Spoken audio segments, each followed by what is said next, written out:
Assalamualaikum warahmatullahi wabarakatuh. Perkenalkan, nama saya Putra Yunovina Putasari. Welcome di presentasi saya.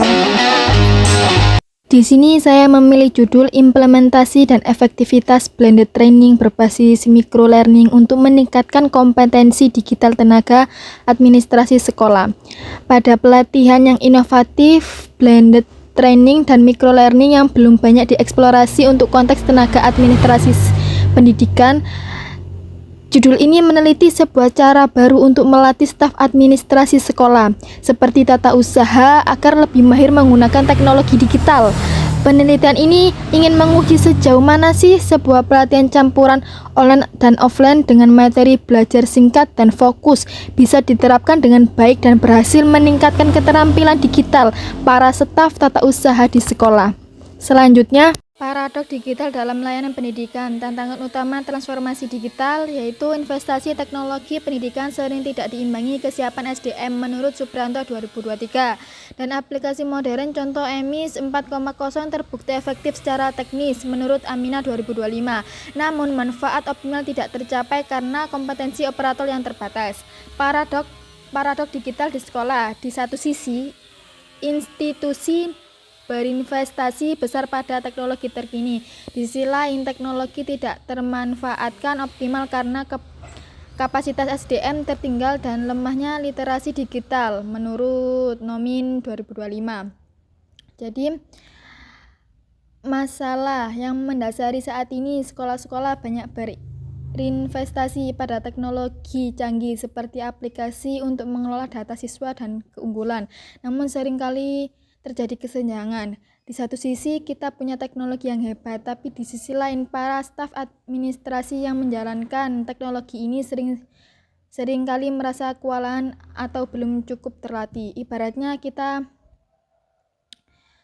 membeli mobil support yang kencang, tetapi sang pengemudi belum sepenuhnya mahir menyetirnya. Akibatnya ya manfaat dari teknologi tersebut tidak bisa kita rasakan secara optimal. Ini adalah paradoks atau kontradiksi yang kita hadapi. Teknologi sudah maju, tapi kemampuan SDM-nya belum sepenuhnya mengikuti. Selanjutnya, solusi inovatif dan celah penelitian. Mengapa model ini tepat? Apa keunggulan model ini dan celah penelitian? Di sini sudah menemukan solusi, yaitu mengusulkan model pelatihan blended training berbasis microlearning. Kedengarannya teknis, tapi konsepnya sederhana. Mari kita urai ya. Microlearning artinya materi pelatihan dipotong-potong menjadi bagian-bagian kecil yang fokus seperti video pendek 5-10 menit atau infografis. Ini sangat cocok untuk staf administrasi yang sibuk karena mereka bisa belajar di sela-sela waktu kerja tanpa harus meninggalkan tugas utama mereka. Belajarnya singkat, langsung ke inti masalah. Kedua, blended training, artinya kita menggabungkan dua cara belajar. Pertama, belajar mandiri secara online menggunakan materi microlearning tadi. Kedua, tetap ada sesi tatap muka atau virtual untuk berdiskusi, bertanya, dan mempraktekkan langsung hal-hal yang lebih kompleks. Jadi, keunggulan model ini fleksibel dan tidak menyita waktu. Materinya langsung aplikatif dengan pekerjaan sehari-hari. Lebih mudah diingat karena materinya singkat dan berulang. Lalu mengapa penelitian ini penting? Karena belum ada penelitian sebelumnya yang secara khusus menggabungkan kedua model ini, blended dan microlearning, untuk melatih tenaga administrasi sekolah. Kebanyakan pelatihan untuk mereka masih dilakukan dengan cara lama yang memakan waktu panjang. Kontribusi dan tujuan penelitian mengisi dua celah penting, yaitu celah substansi dan celah metodologis. Dampak praktis. Celah substantif fokus pada peningkatan kompetensi digital tenaga administrasi sekolah, kelompok vital yang sering terabaikan. Kalau celah metodologis itu mengembangkan dan menguji model pelatihan blended microlearning yang inovatif dan spesifik. Kontribusi yang diharapkan dari penelitian ini, pertama dari sisi ilmu pengetahuan, penelitian ini memiliki nilai kebaruan. Tidak hanya mempelajari masalah, tetapi juga merancang dan menguji sebuah model pelatihan yang baru dan spesifik untuk tenaga administrasi yang selama ini mungkin kurang mendapat perhatian dalam hal pengembangan kompetensi. Kedua, dan yang paling penting adalah dampak praktisnya. Berharap model pelatihan ini nantinya dapat menjadi contoh atau panduan bagi sekolah-sekolah untuk melatih staf administrasi dengan cara yang lebih efektif dan tidak membebani, langsung mendukung percepatan transformasi digital di sekolah dengan staf yang kompeten. Semua aplikasi dan teknologi yang ada bisa dimanfaatkan secara maksimal. Pada akhirnya ini akan mewujudkan tata kelola sekolah yang lebih baik, lebih efisien, transparan, dan akuntabel karena data dan proses administrasinya dikelola oleh orang-orang yang memang terampil. Selanjutnya, pendekatan dan desain penelitian, mixed method sequential explanatory design. Tahap pertama atau kuantitatif, menguji efektivitas model dalam meningkatkan kompetensi digital. Tahap kedua, kualitatif, mendalami proses implementasi dan pengalaman peserta. Jenis penelitian, design and development atau R&D dengan mengadaptasi model EDI. Pendekatan ini menggunakan dua pendekatan sekaligus, yaitu mixed methods.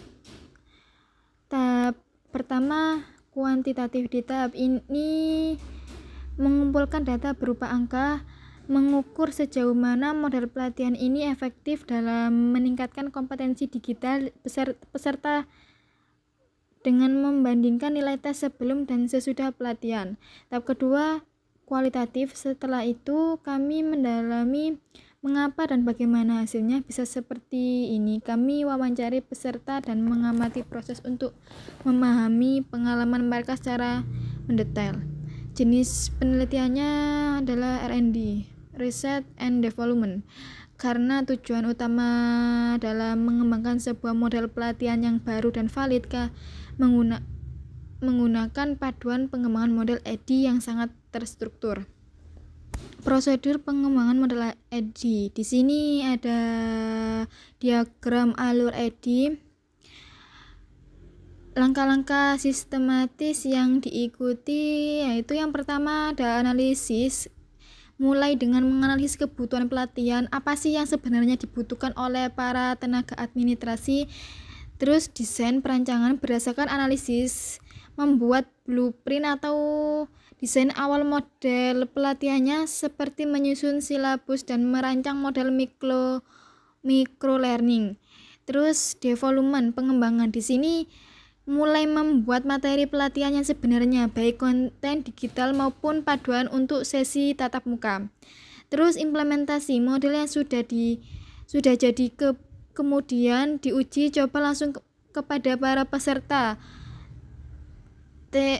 dalam bentuk pelatihan. Terus evaluasi sepanjang proses, terus mengevaluasi dan mengumpulkan umpan balik. Jika ada yang kurang, kami akan kembali ke tahap perancangan untuk diperbaiki. Ini adalah siklus yang berulang hingga modelnya benar-benar baik.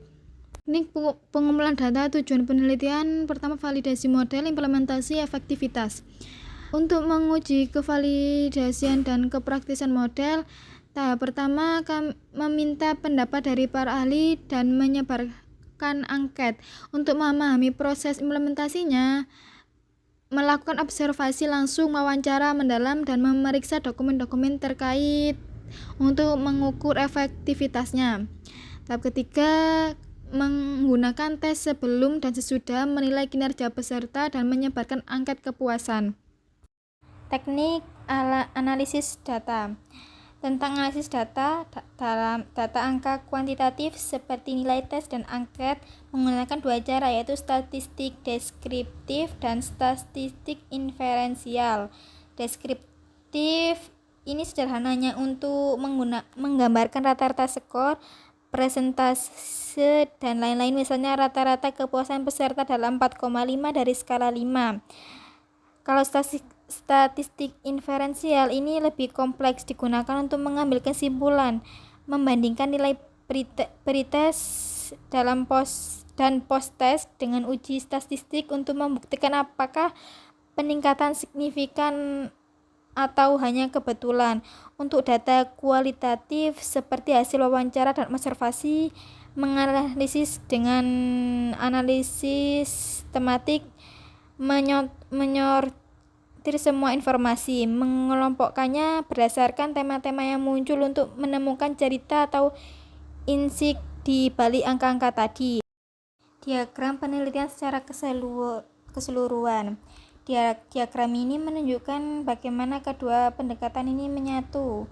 Kotak atas ini R&D ini adalah jalur produksi, di mana merancang, membuat, dan menyempurnakan model pelatihan dari awal hingga akhir. Kotak tengah itu mixed methods ini adalah jalur pengujian. Model yang telah dikembangkan kemudian diuji efektivitasnya secara kuantitatif lalu didalami secara kualitatif. Hubungannya model dari jalur produksi menjadi bahan uji coba di jalur pengujian, kemudian temuan dari kedua jalur pengujian itu bersatu untuk menjawab pertanyaan peneliti dan menghasilkan kesimpulan yang kuat dan komprehensif di akhir penelitian. Dengan penelitian ini tidak hanya menghasilkan sebuah model pelatihan, tetapi juga bukti yang solid tentang bagaimana model itu diimplementasikan dan seberapa efektif model itu. Landasan teori dan konsep kunci kompetensi digital tenaga administrasi sekolah atau TAS. Ini bukan sekedar bisa mengoperasikan komputer, tapi tentang menggunakan teknologi informasi dan komunikasi secara percaya diri, kritis, kolaboratif, dan kreatif. Cakupannya luas, mulai dari sistem informasi sekolah, aplikasi perkantoran, hingga etika dalam berkomunikasi digital. Namun tantangan utama adalah masih rendahnya literasi digital yang pada akhirnya menghambat efisiensi dan kualitas layanan pendidikan di sekolah. Kedua, blended training sebagai modul inovatif. Model ini merupakan integrasi sinergis antara pembelajaran tatap muka dan daring online. Keunggulannya adalah menggabungkan interaksi langsung yang intensif dengan fleksibilitas belajar online. Khususnya model adaptif blended kurikulum sangat relevan karena mampu menyesuaikan diri dengan keragaman tingkat kemampuan awal yang dimiliki oleh para TAS. Ketiga, microlearning sebagai strategi. Dalam dunia yang serba cepat, TAS membutuhkan materi yang langsung ke inti. Microlearning menyajikan konten dalam unit kecil dan terfokus, seperti video pendek atau infografis yang dapat diakses dalam waktu singkat. Kelebihannya adalah ringkas, fleksibel, dan telah terbukti meningkatkan motivasi belajar. Yang ketiga, microlearning sebagai strategi. Ini adalah strategi penyajian materi dalam bentuk ukuran kecil, fokus, dan mudah dicerna. Keunggulannya jelas, singkat, fleksibel, dan mudah diakses, dan lebih meningkatkan semangat belajar karena tidak membosankan. Bentuknya bisa video pendek, cara input data, atau infografis langkah-langkah menggunakan suatu aplikasi. Yang selanjutnya, kerangka pemikiran dan sintesis, integrasi konsep untuk mengatasi learner gap. Pertama-tama, mengidentifikasi adanya learner gap atau celah peneliti. Banyak peneliti sebelumnya seperti yang dilakukan oleh Tobing dan lain-lain, Uskena dan Yuliantun berfokus pada peningkatan kompetensi digital guru. Sementara itu, perhatian untuk tenaga administrasi sekolah masih sangat terbatas, padahal peran mereka sangat krusial. Oleh karena itu, mengajukan sebuah solusi yaitu blended training berbasis microlearning. Di sini blended training berperan sebagai kerangka atau struktur besar pelatihan yang memberikan dukungan menyeluruh. Sementara itu, microlearning berfungsi sebagai otot yang mengisi kerangka tersebut dengan memecah materi kompleks kompetensi digital menjadi bagian-bagian kecil yang mudah dicerna dan dipraktekkan. Melihat adanya celah penelitian research gap, banyak peneliti tentang pelatihan microlearning, tapi hampir semuanya fokus pada guru dan siswa. Sementara staf administrasi sekolah justru sering terlupakan, padahal mereka lah ujung tombak administrasi. Mengusulkan solusi dengan menggabungkan dua konsep ini yaitu struktur dari blended training, memastikan ada bimbingan dan diskusi, dan kelincahan dari microlearning, mengatasi masalah klasik staff, waktu terbatas, dan kemampuan yang beragam. Diagram ini menggambarkan logika peneliti. Kota pertama, kebutuhan. Semuanya berawal dari kebutuhan yang mendesak untuk meningkatkan kompetensi digital TAS. Kota kedua, solusi. Kebutuhan itu kemudian dijawab dengan solusi yang kami desain, yaitu sebuah pelatihan blended yang di dalamnya menggunakan microlearning. Kota ketiga, proses. Solusi ini kemudian diimplementasikan dalam sebuah proses di mana akan menganalisis tahapan pelaksanaan serta faktor-faktor pendukung dan penghambatnya. Kotak keempat ini, dari proses itulah mengharapkan sebuah hasil yang pelatihan yang efektif yang ditandai dengan peningkatan kompetensi dan yang penting perubahan perilaku kerja sehari-hari di sekolah. Slide selanjutnya, pengukuran dan faktor penentu keberhasilan model evaluasi komprehensif atau Kirkpatrick. 1. Reaction, 2. Learning, 3. Behavior, 4. Results. Untuk mengukur efektivitas menggunakan model evaluasi atau Kirkpatrick yang komprehensif yang terdiri dari 4 level. Yang pertama, reaction. Kami akan menilai kepuasan peserta, apakah mereka merasa materi, metode, dan pelatihannya menarik dan relevan. Kedua, learning. Mengukur peningkatan pengetahuan dan keterampilan secara objektif melalui pre-test dan post-test. Ketiga, behavior. Ini yang paling penting. Apakah pengetahuan itu diterapkan? Akan mengobservasi langsung perubahan perilaku mereka dalam menjalankan tugas administrasi. Yang terakhir, result. Terakhir, melihat dampaknya bagi organisasi seperti peningkatan efisiensi kerja atau akurasi data. Nah, namun keberhasilan ini tidak terjadi dalam ruang hampa, akan dipengaruhi oleh beberapa faktor kritis yang dikelompokkan menjadi 4 kategori, yaitu faktor individu, contoh seperti motivasi dan kemandirian belajar peserta. Kedua, faktor teknologi, contohnya yaitu ketersediaan infrastruktur dan kemudahan platform yang digunakan. Yang ketiga, faktor organisasi. Yang paling krusial adalah dukungan penuh dari pimpinan sekolah dan budaya inovasi. Yang keempat, faktor desain, yaitu kualitas konten microlearning itu sendiri dan bagaimana ia diintegrasikan dengan sesi tatap muka.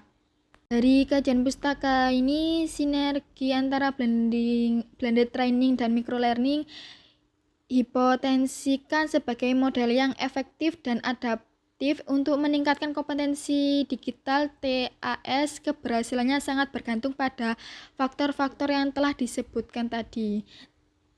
Sekian, thank you for listening.